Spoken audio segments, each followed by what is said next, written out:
过了50岁之后，你上楼梯是不是要抓着扶手才安心？膝盖呢还会发出咔咔咔的声音。其实这就是肌肉量在慢慢的下降的警讯哦。吃什么才能够增加肌肉量啊？医师，你上次叫我买的5样食物买回来的耶。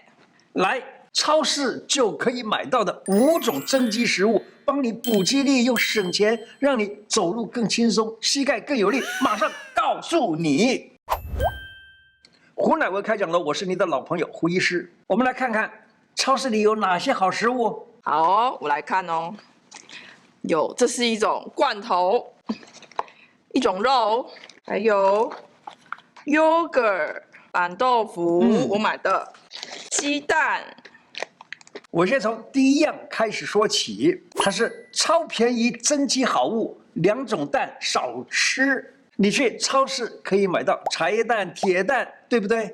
嘿，小小一颗鸡蛋大概只有50公克的样子，只要台币差不多10几块钱而已，就有整整7公克的蛋白质那这样的蛋白质算多吗？我们一天要吃多少蛋白质才够啊？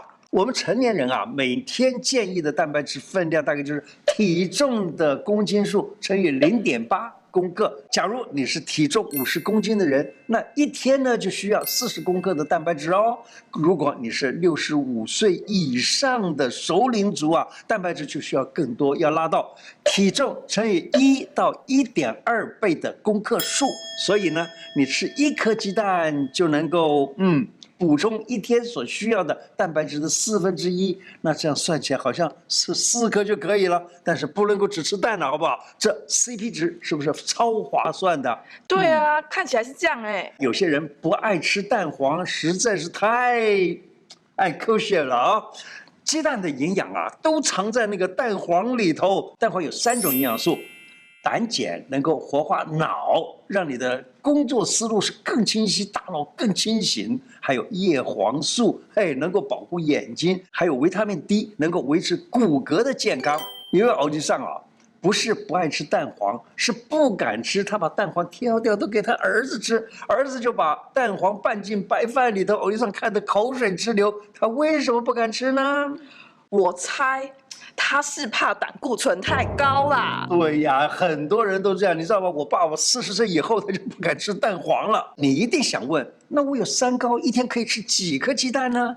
如果你有3高或者是慢性肾脏病，一天最多吃1颗哦。健康的人呢，可以吃1、2颗，不要超过3颗啦。有2种蛋，1不熟的蛋不要吃，好；2卤太久的蛋你得注意一些。吃没煮熟的蛋会怎么样呢？可能带沙门氏杆菌，吃了就会呕吐、腹泻，严重的甚至于是败血症。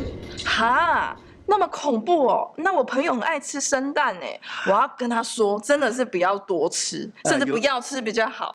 是哈。还有第2种，就是卤太久的蛋要少吃。卤蛋呢，经过长时间的卤制，加了很多的酱料、调味料，那个里面的钠的含量啊，比水煮蛋更高，而且蛋白质的结构都已经变了性了，营养流失。常常吃还可能让你掉头发，皮肤变得干燥哦。早餐吃蛋喝豆浆，为何会越吃越虚？医师，有一位60多岁的奶奶啊，她早餐都吃2颗水煮蛋加豆浆，以为可以改善肌少症，结果身体的虚弱感不但没有好转，还越来越虚为什么会这样呢？原理很简单啊，如果你只吃蛋白质，缺乏能量的来源，像是碳水化合物啊，碳水化合物就是糖，对不对？身体就会把蛋白质燃烧来提供能量，而不是用它来建造肌肉。建构肌肉必须要蛋白质。好了，你把它能量都用掉了，当然肌肉就长不出来了。好，早餐怎么吃才会比较好呢？你可以吃水煮蛋和豆浆，再加1份全谷类，例如1小块地瓜呀，这样就可以帮助蛋白质更有效的转换成为肌肉启动身体的代谢的引擎，让肌肉真正的吸收了营养。早餐你都会搭什么样的蛋白质食物呢？留言给我好吗？吃对3种豆制品，肌肉骨头一起补。来，妈妈们，你猜猜看，植物性蛋白质中哪一种豆类蛋白质含量最多吗？给你想3秒，3、2、1，时间到。植物性蛋白质最高的就是大豆，常见的大豆有黄豆、黑豆和毛豆。去超市的时候，你可以挑选这3种：板豆腐、豆干、豆浆。它们有多少蛋白质呢？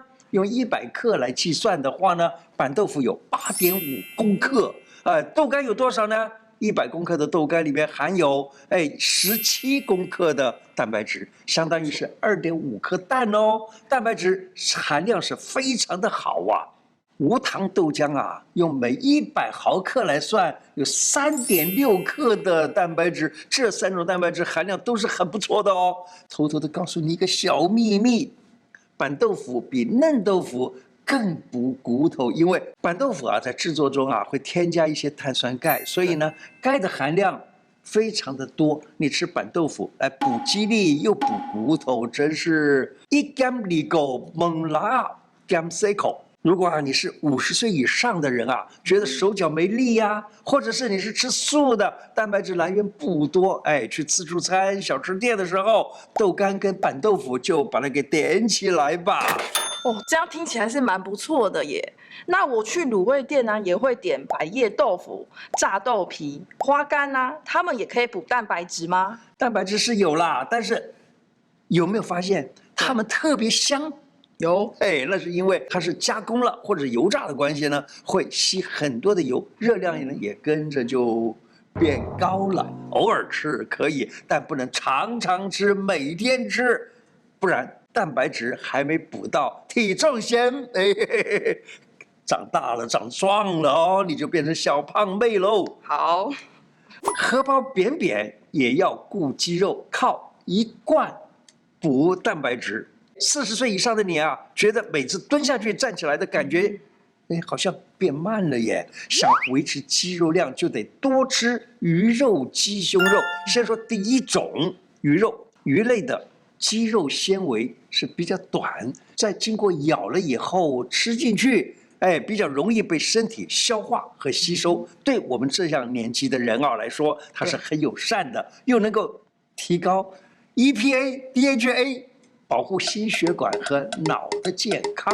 我跟你说哈，有一种鱼肉做成的产品，它便宜到啊，常常被忽略，是什么呢？就是鲔鱼罐头，它是省钱好物，你知道吗？我以前在美国念书的时候啊，收入不高，就把鲔鱼罐头加点盐，加点糖，炒一炒，炒成什么？炒成鱼松。吃起来还真是非常的怀念那个时候啊。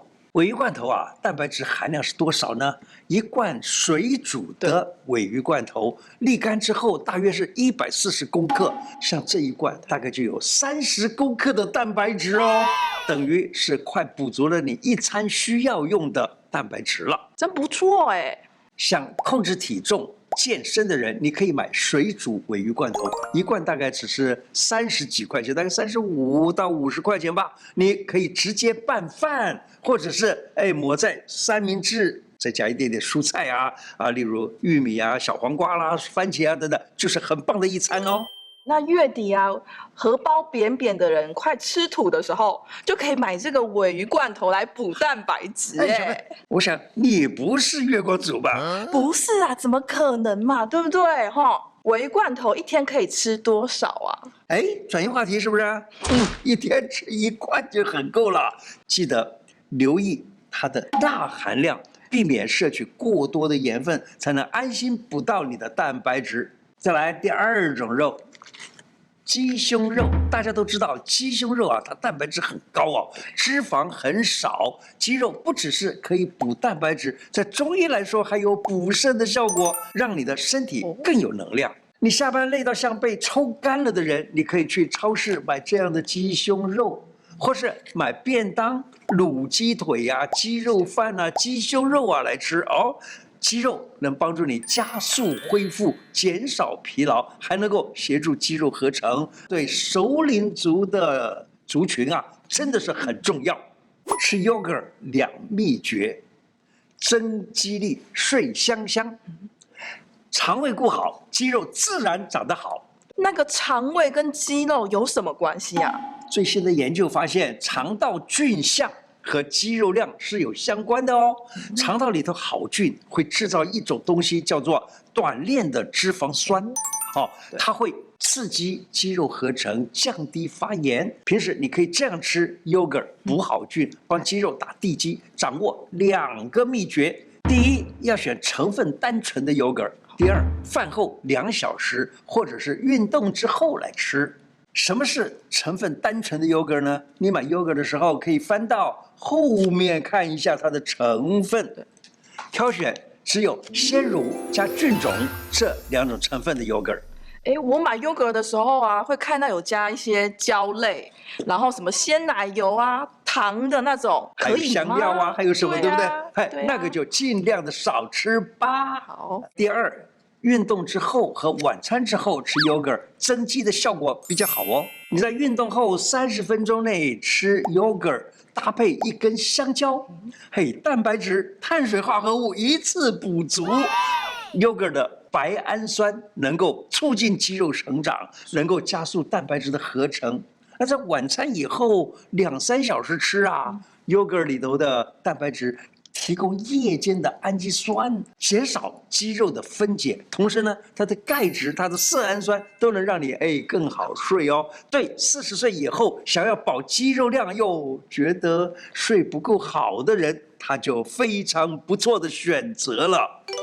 亲爱的粉丝们，我们已经开启会员频道了。如果你认同我推广中医、照顾自己健康的理念，欢迎每月小额支持，只要花2杯咖啡的钱哦，或成为我们的 VIP 赞助者。有你同行，我们才能走得更远。真心感谢你。